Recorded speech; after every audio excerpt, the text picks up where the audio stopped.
안녕하십니까. 갤라호른입니다. 갤라호른은 트레이더의 눈으로 시장을 바라보며 투자자 여러분들이 시장에 대한 이해와 통찰력을 갖는데 도움을 드리고자 합니다.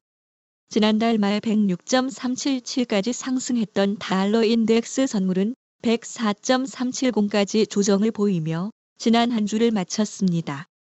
한때 104 밑으로 하락했던 달러 인덱스는 104대에서 지지를 확인하고 반등했습니다.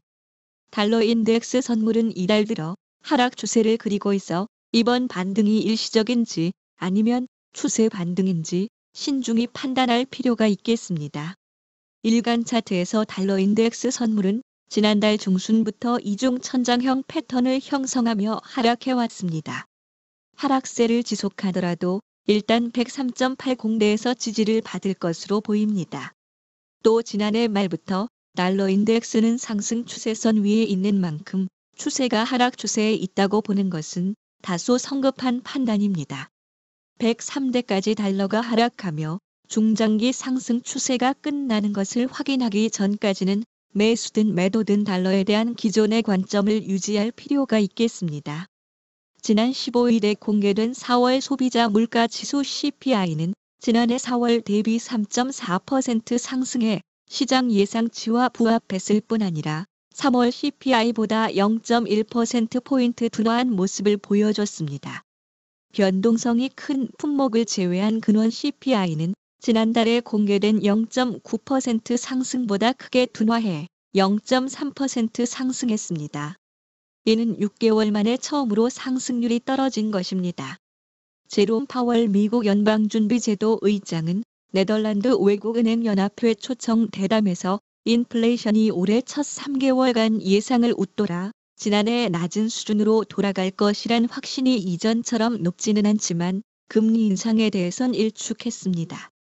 그렇다고 미 연방준비제도 연준이 조만간 금리 인하에 나설 것 같지는 않습니다. 연준 고위 인사들은 현재의 금리 상태를 오래 유지하며 금리 인하의 신중론을 보이고 있기 때문입니다.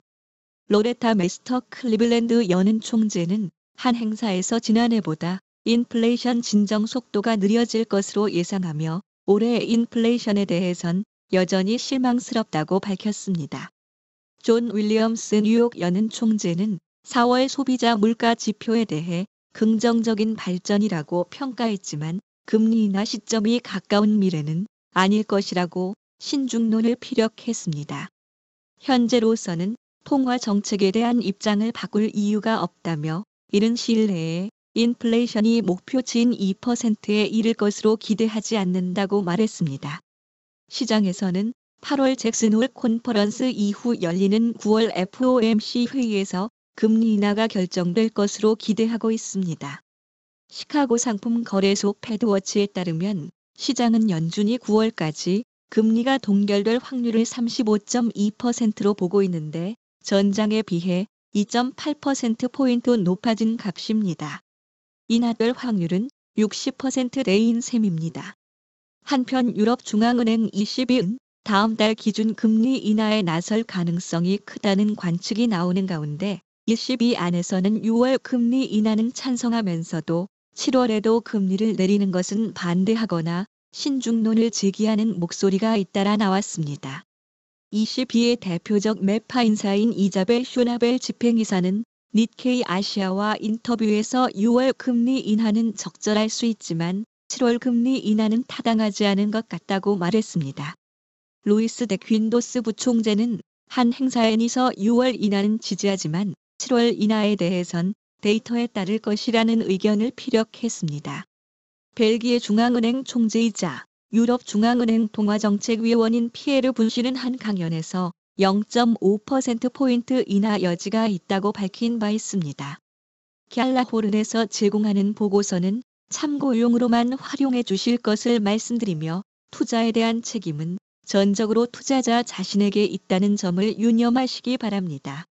도움이 되셨다면 구독과 좋아요 부탁드리겠습니다. 지금까지 갤라호른이었습니다. 감사합니다.